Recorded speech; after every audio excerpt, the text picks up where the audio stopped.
Prejšnji teden so potekali 5. Hlajevi dnevi, strokovni posvet za slovenske oljkarje, ki jih je organiziral Inštitut za oljkarstvo Znanstveno-raziskovalnega središča Koper v sodelovanju z Zvezo društev oljkarjev Slovenije. Hlajevi dnevi so dobili ime po Angelu Hlaju, prvem obrazu oljkarstva v slovenski Istri. Posvete so spremljale predavanja in predstavitve o obrezovanju oljk, marmorirani smrdljivki in predčasnem odpadanju oljčnih plodov ter kakovosti oljčnega olja. Predavanj se je udeležilo veliko slovenskih in italijanskih oljkarjev, raziskovalcev in potrošnikov, ki so želeli izvedeti več o oljkah in oljčnem olju. Moram pohvaliti, da pravzaprav zelo odmevno je bilo obrezovanje. Torej, jaz mislim, da je zelo potrebna izmenjava izkušenj tudi z italijanskimi strokovnjaki, kar se je zgodilo tudi.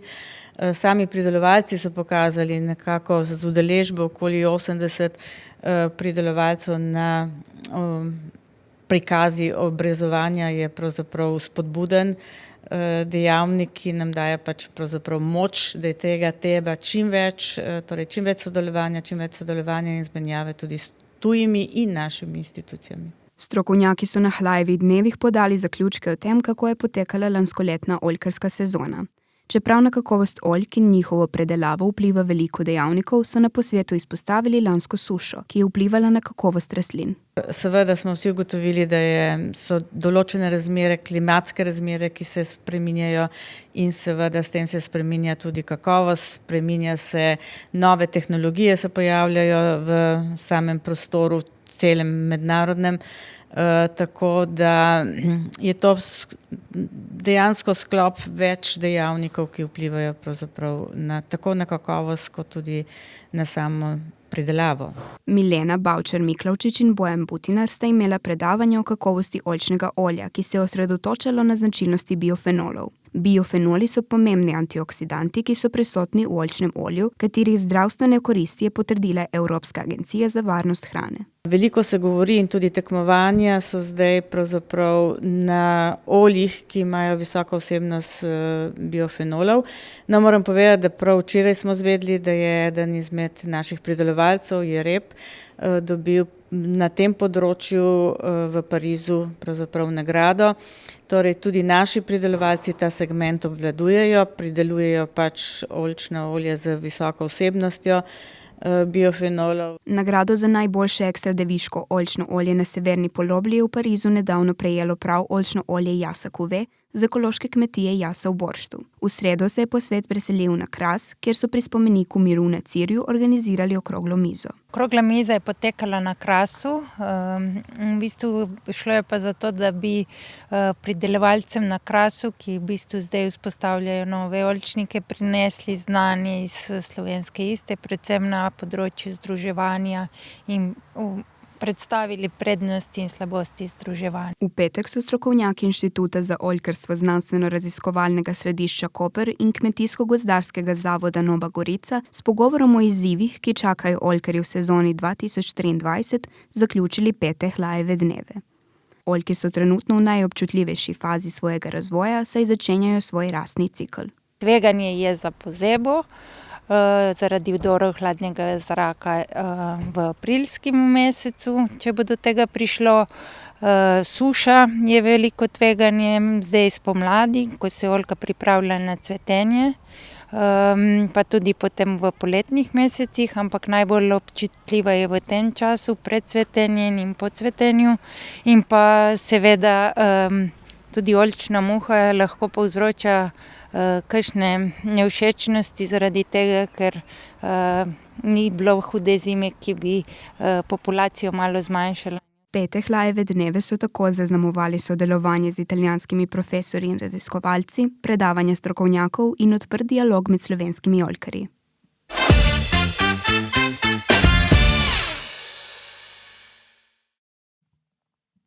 Včeraj je Pomorski muzej Sergeja Mašera iz Pirana v infocentru Monfort v Portorožu priredil predavanje ladjedelskega inženirja Franka Košute z naslovom Zelene ladje, trajnostni prevoz tovora po morju. Slovenska obala je zaradi strmega razvoja koprskega pristanišča in že pregovorne majhnosti morja še posebej ranljiva za onesnaževanje, ki ga ladijski pretovor nedvomno prinaša. Viri onesnaževanja so seveda različni. Enega večjih negativnih vplivov na morski ekosistem pa nedvomno lahko pripišemo velikim tovornim ladjam, ki prihajajo v naše pristanišče v vedno večjem obsegu. Košuta je na predavanju predstavil predpise Mednarodne pomorske organizacije IMO glede zmanjševanja onesnaževanja morja in obale. Njihov cilj je zmanjšanje onesnaževanja za 40% do leta 2030 in za 70% do leta 2050 s pomočjo tehnoloških novosti pri projektiranju ladij, ravnanja z balastnimi vodami ter z razvojem modrega gospodarstva, pomorskih dronov, to je ladij na električni pogon brez posadke, in zelenih pristanišč. Vsekakor onesnaženje tukaj je zdaj zadnje sekunde, mi moramo paziti, kako mi delamo z našim planetom. Kajti onesnažimo ga ne samo z ladjami, in z avtomobili, in z avioni, in z industrijo, ki največ onesnaži. In zato pa mi moramo paziti, kajti drugače mi za namcem ne bomo pustili čisti zrak in čisto vodo. Dva elementa, ki so najbolj važna za življenje. Torej, novi predpisi, nove ladje, ma ne samo na ladje, ki že so v eksploataciji, ampak že mi, kakor inženirji, ladjedelski inženirji, že ko projektiramo ladje, moramo tako projektirati, da lahko zadovoljimo predpise IMO-ja, to je Mednarodna pomorska agencija oziroma organizacija, ki nam daje točno smernice, kakšne ladje morajo biti, da bomo imeli čim manj emisij, posebno toplogrednih plinov, to se pravi SOX, zvepljenih oksidov, NOX, dušikovih oksidov, CO2, ogljikova dioksida in PM podrobnih delcev praha, ki so najbolj hudičevi, najbolj škodljivi za našo kardiovaskularno in tudi za dihalno naše organe. Od začetka letošnjega leta je v veljavi tudi predpis, po katerem morajo ladje v eksploataciji beležiti svoj ogljični odtis, tako imenovani CII indeks. To je enostavno, to se pravi, da vsaka ladja zdaj mora imeti obvezno en sistem, da lahko beleži za vsako potovanje, ki gre od A do B, koliko je uporabila nafte, to se pravi enostavno, koliko kisika je šlo je šlo v zrak. No, to je zelo važno, kajti tale indikator, potem dobimo mi rating ladje, na kraju se sešteva, na kraju leta se sešteva in če tale rating ni A je najbolj zelena ladja, imamo B, imamo C, imamo D in imamo E. Če E je šuc. Ladje z oceno D in E bodo tako morale ustaviti plutje in jih bodo ladjarji morali predelati, da bodo zadostile predpisom glede izpustov, ki so vsako leto strožji. Novo projektirane ladje pa bodo morale do leta 2025 izkazovati že za 30% boljšo energetsko učinkovitost. Eden večjih onesnaževalcev obale so tudi potniške ladje križarke, ki zadnja leta množično prihajajo tudi v Koper. Ali so te ladje že primerno opremljene skladno z novimi predpisi? Te ladje, tudi tiste, ki so že v eksploataciji, morajo spremeniti nekatere stvari oziroma razne stroje, razne naprave, da zadovoljujejo vse predpise, ki so veljavne. Torej, tiste ladje, ki prihajajo v Koper, so isto tako dobre, kako tista, ki je šla za ladjedelnice Monfalcone pred mesec dni.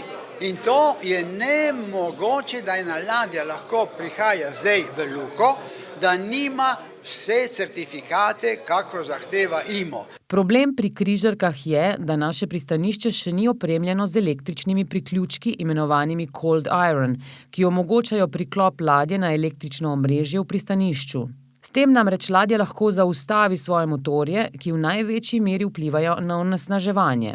Te zmogljivosti sedaj Luka Koper še nima, potreben je namreč direkten visokonapetostni daljnovod, ki naj bi ga potegnili od Divače do Kopra najkasneje do leta 2030.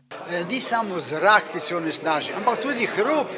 Hrup je zelo važen tudi, zato ker motori, oni nimajo 5 decibelov. Oni delajo na 70, na 80 decibelov. No, in zaradi tega mi moramo imeti priključke, posebno Koper, Trst, Reka, ki so dejansko luke v samem mestu. Poleg hrupa so zelo problematične tudi balastne vode, ki jih ladje letno prevozijo kar 12 milijard ton. V njih se nahajajo tujerodni organizmi, invazivni planktoni, ribje ikre, trave in patogeni, ki se transportirajo iz enega morja v drugega. Posledice so včasih za lokalne ekosisteme katastrofalne. Zaradi tega mora od leta 2017 vsaka ladja imeti tako imenovani WBT, sistem obdelovanja balastnih vod, ki s pomočjo filtrov in obdelave z UV svetlobo uniči patogene in invazivne organizme ter tako zmanjšuje njihov vpliv na morje. Predstavljeni ukrepi zasledujejo cilje modrega gospodarstva, ki na področju pomorskega prometa zagovarja inteligentno gospodarsko rast brez uničevanja ekosistemov. Eden od najnovejših tehnoloških dosežkov so tako imenovani pomorski droni, ladje na električni pogon brez posadke, ki pa so še v testni fazi.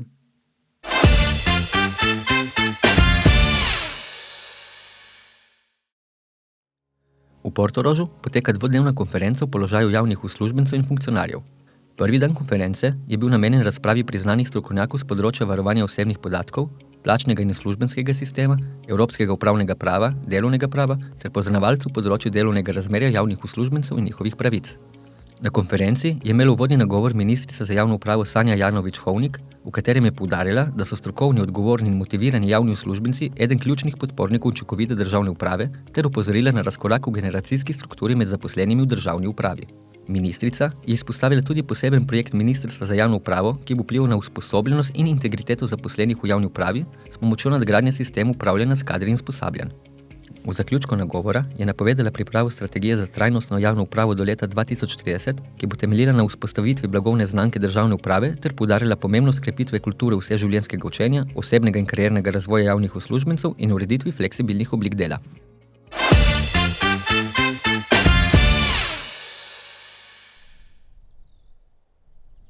Območje nekdanjega mesno-predelovalnega kompleksa Kras v Dragoni bo konec marca v last prevzela občina Piran, ki namerava tam urediti sodobno obrtno cono. V piranski občini namreč primanjkuje prostorov za skladiščenje in drugih prostorov za opravljanje obrtnih dejavnosti. Mi kot prvo smo šli v dejansko nakup tega dela, bivše mesno-predelovalne industrije.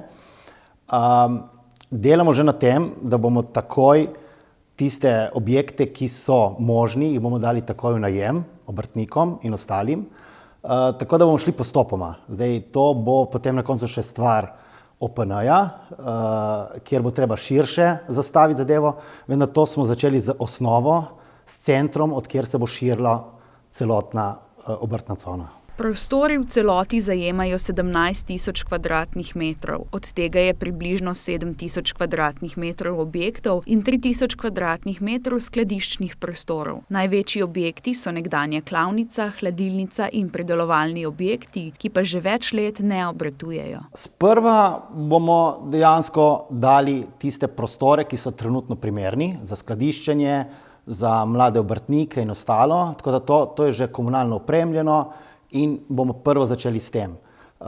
Drugi določeni deli, kot so stari hlevi in mogoče določeni objekti, ki res niso več primerni, bomo šli v renovacijo oziroma stare hleve verjetno komplet podrli in gremo s projekti naprej, kako tisti del razvijemo, ravno še ta del, da bo res vsak posamezni obrtnik, ki bo želel tam biti, da mu nudimo to možnost, da se bo ta obrtna cona razvijala potem v to smer. Nekateri so že izrazili interes za uporabo novih prostorov, ki so si jih tudi že ogledali. Sedaj so v poteku cenitve, čez nekaj tednov pa bodo objavili povabilo k javnemu zbiranju ponudb za njihovo oddajo. Najemnine bodo odvisne od cenitve. Lahko rečem tako, da bodo konkurenčne in mi definitivno se bomo trudili, da bomo privabili čim več ljudi, in čim več interesentov, tako gospodarstvenikov kot obrtnikov, tako da tukaj je težko vnaprej reči, kakšna bo. Bomo videli dejansko od zanimanja samih deležnikov in ostalih subjektov. Tako. Nakup kompleksa je stal 3 milijone evrov, naložba pa je pomembna za gospodarski razvoj občine. Takoj, ko se je pojavila ta priložnost, smo mi takoj jo prijeli, ker to je dejansko še edini del v občini Piran, kjer se lahko razvija obrtništvo. To je edini del, kjer bo to nek center, kjer se bo širilo in je treba nekako tudi idejno zasnovo, katere smo že pričeli z delom, tako da se širše zastavi, kako se bo cel tisti predel kasneje razvijal. Ne? Družba Kras je opuščene proizvodne obrate prodajala že nekaj let, a v prejšnjem mandatu ponudbe za nakup niso sprejeli. Za razvoj tega dela se je 2 do 3 desetletji zavzemala tudi Obrtna zbornica Piran, je še dejal Troha, ki sedaj vse interesente poziva k prijavi.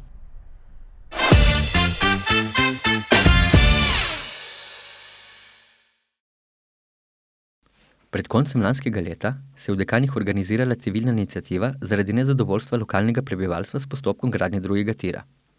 In čeprav je iniciativa že stopila v kontakt z vodstvom projektnega podjetja in do določene mere dosegla nekatere premike na bolje, se težave vseeno nadaljujejo. Spremembe so pospešile pojavljanja iniciative v medijih.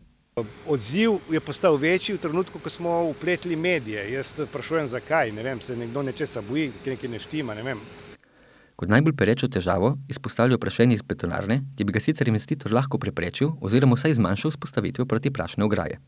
Trenutno je najbolj problematično vprašanje. Sicer končujejo izkop in so že prebili tunel, ampak malo bodo odpeljali ves material, ampak to vprašanje traja že več kot 1 leto z odvozom materijala. Drugi problem je betonarna. Betonarna ni pravilno urejena in pri dovozu in prenosu peska, ki ga rabijo za beton v samo betonarno, se praši. Predvsem je to problematično poleti, ko piha maestral in nese dejansko vse v hiše, ki so nad cesto oziroma nad gradbiščem in gor v vas, ker sem vprašal sosede, ki so više, tudi oni so imeli probleme. Recimo, jaz nisem avtomobila prav 2 leti, ki je bilo brez veze, ga sploh oprati. Zunaj pod nadstreškom nismo jedli tudi 2 leti praktično, odkar so začeli gradnjo, ker je bilo preveč praha. Ampak jaz razumem, vse to se dogaja, ampak da bi nekdo malo več naredil, da se to ne dogaja, bi lahko se malo bolj potrudil oziroma boljšo tehnologijo kupiti, da se to ne dogaja. In čeprav je v predstavljenih dokumentih zapisano, da bo zadoščen vsem okoljevarstvenim parametrom, ograja ni bila postavljena. Bom rekel, gradbeno dovoljenje, vseh dokumentih, ki spadajo zraven, tam je lepo opisano, čemu treba vse ustrežiti, razna okoljevarstvena dovoljenja in tako soglasja in tako naprej. Ampak zakaj to ni bilo postavljeno, morate na koga drugega vprašati. Jaz bi to postavil takoj, preden sem sploh začel graditi. Še toliko bolj jih skrbi dejstvo, da bo betonarna šele začela delati s polno kapaciteto. Zdaj bo verjetno betonarna začela, ko bojo prebili tunel, s polno paro delati, bojo delali po 600 kubikov po naših informacijah na dan betona in bo toliko več obremenjeno vse skupaj s prahom. Tako da betonarna je še najmanj zaščitena glede praha, zdaj in vztrajamo in zahtevamo, da se to uredi na takšen ali drugačen način. Samo protiprašno ograjo ob cesti, ne vem, če bomo vse rešili, nekaj bomo rešili, ampak večino pa ne. Ker zdaj, ko bo delala s polno paro betonarna, bo prišlo poletje, bo pihal maestral in bomo spet imeli velik problem s prahom. Predvsem tudi s prahom, ker nas največ skrbi, ko filajo silose z betonom, oziroma s cementom, se praši z vrha v silosa prav sam cement. Kar če gre, ne vem, na povrtnine ali ne vem, na njive, ni lih dobro verjetno, a ne.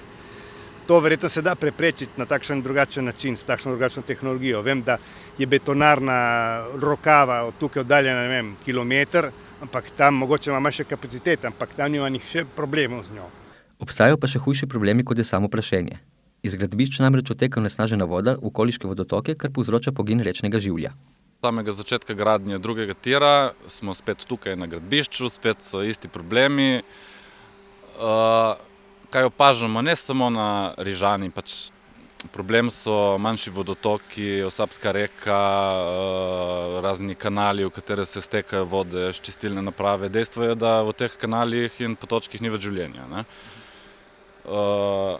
Zaradi ne vem česa, vem pa, da zaradi praha vsekakor. Prah zaduši dno, ribam škrge, in tu se konča nekje zadeva za ribe. Ne.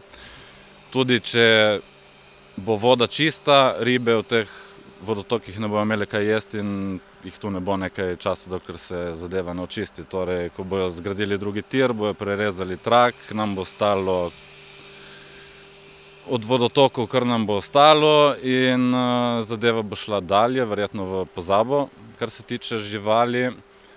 Opozarja pa tudi na napačen odnos, ki imamo kot družba do vode in narave nasploh. Čez 3 mesece bomo imeli verjetno spet sušo, spet se bomo kregali za vsako kapljico vode. Kakšen odnos imamo ljudje do vode, ki je ena dobrina, brez katere ne moremo in ne bomo preživeli. Predvsem v slovenski Istri, kjer vemo, kakšno je stanje z vodo in da ima država tak odnos do vode in da smo ljudje, tako tudi občinske oblasti, čisto hladne do tega, kar se počne tukaj z vodo. Dejansko se onesnažuje vodotoke, ne, lahko iz te vode bi lahko, ne vem, verjetno ima vojska tehnologijo, da iz nekega potoka dovolj očisti vodo, da bi jo lahko v ekstremnih razmerah, kjer bi bila ogrožena življenja, tudi pili. Kje so trenutno kmetje, ki bojo verjetno čez 2 meseca iskali vsak potoček, da bi lahko iz njega zalivali. Trenutno še ni krize in ni potrebe, da bi se pritoževali, verjetno čez 2 meseca bo zadeva drugače, tako da se je res za vprašati, kaj delamo ljudje tudi sami sebi s tem, ko onesnažujemo vodo, ki je predvsem v slovenski Istri nimamo vode, ne? Sicer pa so v preteklosti že podali prijavo na pristojne inštitucije. Na tem mestu sem bil, mislim, pred 2 leti, ko so prvič opazili, nas poklicali, da je prišlo do pogina in smo pač bili obveščeni s strani Centra za obveščanje. In sem kot ribiški čuvaj prišel zadevo pogledati in ker je bila zadeva tako katastrofalna, da je bilo v teh kanalih 30 cm praha, mulja in bolj malo vode, je takrat policija potem na delovišču odredila, da so zadevo toliko sanirali, da niso šli domov in pustili, da to teče, verjetno prišlo do Rižane in še Rižano onesnažilo.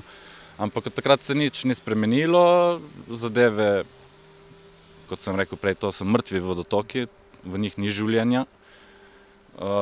Kot vem, je tudi pri vzorčenju rib in rakov na Vsapski reki med samim delom, ki ga je izvajal Zavod za ribištvo, prišlo do pogina rakov. Zanimivo je, da, kot vem, takrat nihče ni vzel vzorcev vode, tako da verjetno nikoli ne bomo vedeli, zakaj do tega pogina je prišlo. Že res, da je izgradnja drugega tira pomembna in drži, da je cilj vsakega velikega projekta racionalizacija stroškov, vendar se gre za davkoplačevalski denar. Toda je racionalizacija še smiselna, če se ob tem uničuje okolje in se s tem povzroča neposredno škodo na zdravju ljudi?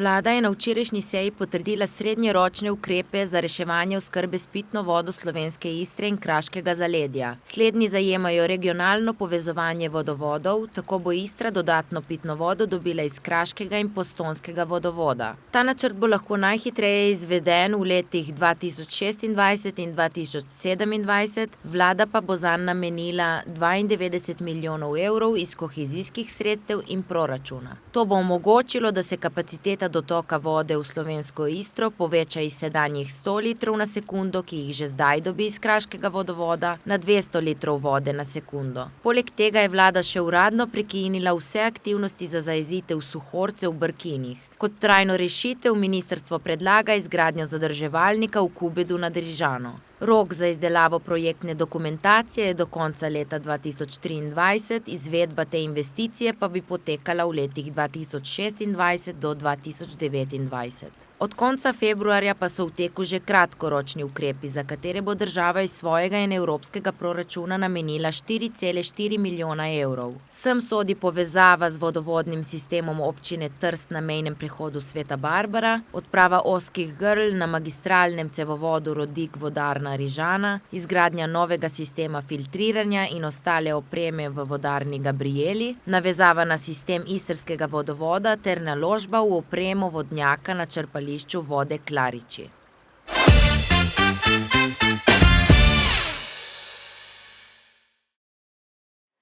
Čeprav danes ni sončno, je pomlad že tu in z njo toplejši dnevi, v katerih lahko končno jemo sladoled, ne da bi nam zmrznili prsti. V Kopru danes praznujemo pomlad s sladolednim dnevom. Samo danes lahko v koprskih slaščičarnah jemo degustacijske kepice vseh okusov za le €1. Sladolede lahko poskusite pri 8 ponudnikih. Da bi bil lov za okusi še bolj zanimiv, boste za vsako nakupljeno kepico na posebnem letaku dobili žig. Vsak, ki bo poskusil sladoled pri vseh 8 ponudnikih, si bo zagotovil brezplačen obisk koprskega zvonika in sodelovanje v nagradni igri, v kateri je največja nagrada kar 100 kepic sladoleda.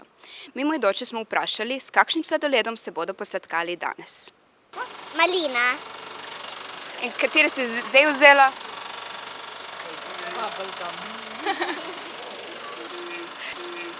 Bueno. Načeloma katerikoli mlečen okus je odličen. Zakaj pa bueno? Glih zaradi tega, ker je tak mlečen okus, ni preveč svež, recimo sadni sladoledi so preveč sveži, preveč kisli včasih, zato bueno. Kaj pa boš jedel danes? Sladoled. Kateri? Bueno. Don Vito je moj najboljši okus. To, ker je vanilja z malinami in čokoladni čips je tako malo sladko, malo kislo in je zelo zanimivo. Moj najljubši sladoled je piškot. Sem dobila enega piškotka, super, zakaj piškot? Pa ker je mlečni okus in ne vem, piškoti so mi dobri na splošno. Kaj boš jedla danes? Danes bom nekaj sadnega. Verjetno lešnik, tako tak ful je mlečen, dober. Mango. Kaj pa boš jedla danes? Verjetno lešnik. Mango. Boš zbirala žige? Ne, nimam takšnega namena. Ne, letos ne. Kaj pa je tvoj najljubši sladoled? Mango. Pri nas se ponudba malo razlikuje od ostalih. Mi imamo točen sladoled, imamo grški jogurt in mlečni cvet in pol si stranka sama izbere dodatek po izbiri. Kateri pa je vaš najljubši? Meni osebno res obožujem recimo grški jogurt s kakšnim sadnim prelivom, jagodo, malino, to je meni najboljša kombinacija.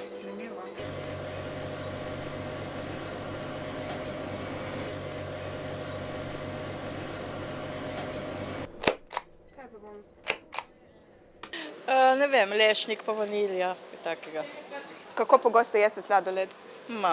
Tako včasih, kot pridem v Koper, ker drugače nisem s Kopra. Kateri sladoled boš danes jedel? Danes bom jedel vaniljo in čokolado. Moj najljubši sladoled je čokolada. Zakaj pa čokolada? Ne vem, tak vse povsod je dober, taki originalni je. Tako da vse povsod je dober. Kaj pa mora imeti popolni čokoladni sladoled? Ja, tako fajno teksturo, pa ne vem, dober mora biti. Kaj boš jedla danes? Ne, da bom pa nekaj drugega, zato ker je bolj poceni, mislim, da bom jogurt z borovnico, ja. Kaj pa ti? A kaj bom danes jedla? Po mojem Snickers. Je Snickers tvoj najljubši? Ja, tudi ja, je. Odvisno, kakor daj, večinoma sadni. Kaj pa boš jedel danes? Odločam se med jogurtom z borovnico pa 100% malino. Limona je zelo okusna, ker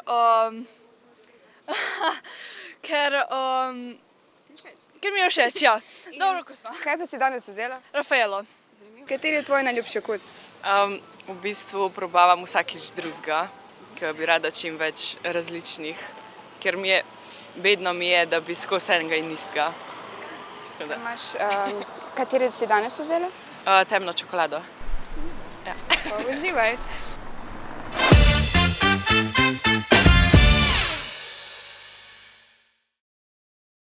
Ponovno pozdravljeni v kulturnem napovedniku, v katerem vas obveščamo o dogodkih, ki se jih lahko udeležite v prihodnjih dneh. Po napornem dnevu slabih prvoaprilskih šal se lahko odpravite na operno predstavo Falstaff. V koprskem kinematografu Cineplex bo namreč ob 18:30 potekal prenos predstave iz Metropolitanske opere iz New Yorka v živo. Verdijevo zadnje operno delo temelji na Shakespearovi komediji.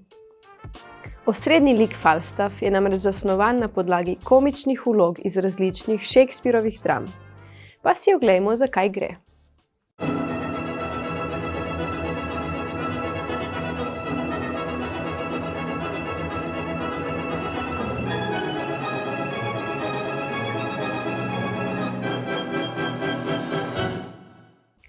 Prav tako pa se bo v soboto ob 21. uri v Rock baru Figa pričel koncert. Svojo akustično kitaro ga bo otvoril lokalni glasbeni izvajalec Market Garden. Za njim pa bo na oder stopil Nick Oliveri, ameriški multiinstrumentalist, nekdanji član zasedbe Queens of the Stone Age in ustanovni član skupine Kyuss. V Rock baru bo nastopil svojo zvrstjo Death Acoustic, ki poimenuje brutalno in sovražno nastrojen karakter glasbe. V ponedeljek 3. aprila ste vsi ljubitelji jezikov vabljeni na delavnico Esperanta. V Centru mladih Koper se boste ob 18. uri lahko srečali z osnovami tega izmišljenega jezika. Pomožni sporazumevalni jezik, Esperanto, naj bi ljudem omogočal enakopravno in neposredno sporazumevanje ob hkratnem ohranjanju materinščine. Ustvarjen je bil z namenom, da bi bil najbolj logičen in lahko učljiv. Istega dne, torej v ponedeljek, ob isti uri, pa vabljeni še v mestno knjižnico Izola. V okviru bralnega projekta Primorci beremo bo teolog, slovenist in pisatelj Karel Gržan predstavil svojo najnovejšo knjigo Zvezdne poti, kakor na nebu, tako na zemlji. Karel Gržan že vrsto let opravlja raziskave pradavnih megalitskih struktur v Sloveniji. Knjiga z bogatim slikovnim gradivom ponuja prikaz lokacij o zvezdi na zemeljski ravni. V ponedeljek zvečer pa si lahko v sklopu rubrike Ponedeljki za zamudnike v Artkinu Odeon ogledate zmagovalni film letošnjih podelitev Oskarjev. Ob 19. uri bo na sporedu uspešnica Vse povsod naenkrat, ki združuje elemente znanstvene fantastike, komedije in družinske drame. Film je od 11 nominacij prejel kar 7 Oskarjev. Pa si dejmo ogledati trailer. Mom, just wait. No time to wait. Very busy. Across the multiverse, I've seen thousands of Evelyns. If you can imagine it, somewhere out there, it exists.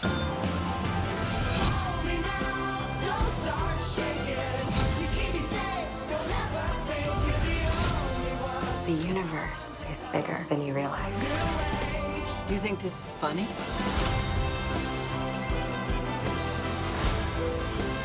There's no going back.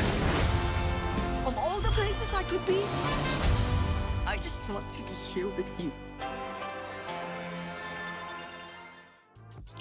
V torek 4. aprila pa ponovno vabljeni v Center mladih Koper, kjer ob 17. uri prirejajo še eno delavnico. Ustvarjalno delavnico risanja na vse bo vodil obalni umetnik Tine Dekorti. Za barve bo poskrbljeno, vi pa lahko na dogodek s seboj prinesete predmet, ki bi ga želeli porisati. V sredo 5. aprila ste ob 20. uri vabljeni v gledališče Tartini. Tam se bo odvil svež, aktualen gledališki dogodek Moj život je rock'n'roll. Govori o življenjski metamorfozi rock generacije. Na dogodku bo moč slišati skladbe iz pestre palete rock glasbe, kot so blues, country, pop, reggae, swing, rap in funk. Nastop pa bodo zaznamovali tudi različni nesporazumi in konflikti. V petek 7. aprila ponovno vabljeni v gledališče Tartini. Ob 19:30 tam namreč prirejajo koncert glasbenega projekta Giorgio Gaberščik. Giorgio Gaber je ime, ki predstavlja pravo zgodovino italijanske popularne glasbe. Glasbenik Miran Košuta in kantavtor Jani Kovačič pa bosta pod naslovom Od popevk do teatrskih pesmi predstavila glasbo priznanega ustvarjalca. Hvala za pozornost in se vidimo naslednji teden.